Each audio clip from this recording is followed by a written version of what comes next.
And from on this, we are now being joined by Mithali Nikore, founder of Nikore Associates, and the guest is joining us live from New Delhi. Welcome to the broadcast, Mr. Nikore. It's Miss Nikore. Right, Ms. Nikore. My first question to you is that how can AI help employees at a workspace? We know it is the talk of the town in today's time, but shed some light on how AI can actually help employees. So firstly, thanks a lot for having me on the show and to discuss this very important topic. So I think at this point in time, when I'm looking for my own company and I look at hiring, I really want to have young people who are able to work with AI. Nobody is saying that AI is replacing your job, but the idea is that I should be able to delegate some work to my team and they should be able to use a suitable AI tool in order to implement that task. Now, that may not be ChatGPT necessarily. It could be any of the different AI tools that we have. For example, one tool that we use frequently is called Assembly, which actually prepares meeting minutes and it does it seamlessly. Within 15 minutes it can prepare the minutes of a 2-3 hour long meeting, which typically a human person, a human intern or a young person can take even up to a day to do. So you can imagine, in a very relatable way, it is saving me a day's labor costs. As an entrepreneur, that is essential for me and that is very useful for me, and it improves the quality of my work automatically.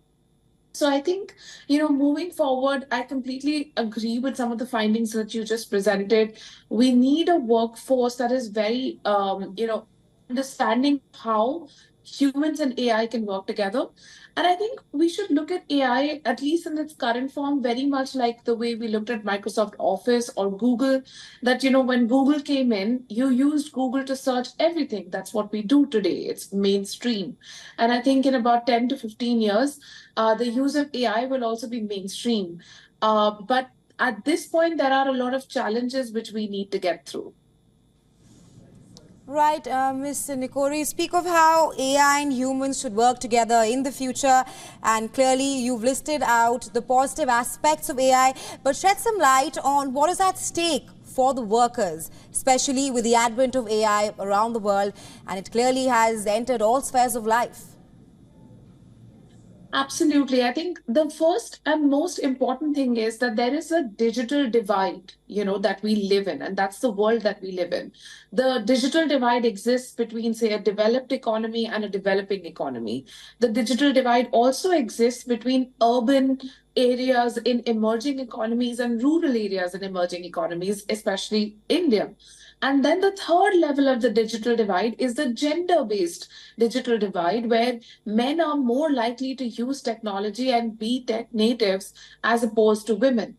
So I think the first and most important thing for us when we're trying to use more and more AI tools is to bridge this digital divide and make all of these groups, be it people in developing economies, be it rural residents across the world, and especially in emerging economies, and women, much more, trained and upskilled to use AI tools and use other digital tools which they may not even be aware of today. The second issue is about what kind of content an AI generates and how can a human discern that. So when we do a Google search, we go for multiple sources and we look for the information in multiple areas and we provide references, when we're writing anything. Now, when an AI gives you an output, it does not have any references. It does not have, a full list of, okay, I consulted these 100 sources and came up with this response.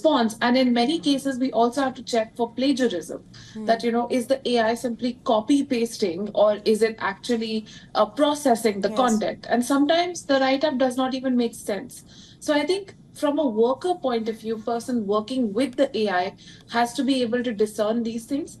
But the last point I just want to make is that it's about regulation. That's the macro challenge, that regulators, policymakers, companies need to come up with policies of how do you integrate AI in your work, what is acceptable and what is not. Some companies have already put in place regulations banning workers from using AI.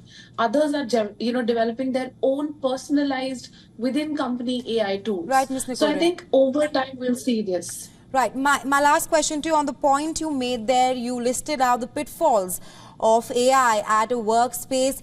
How do you think we can tackle them? So I think the first and most important thing is education and skilling.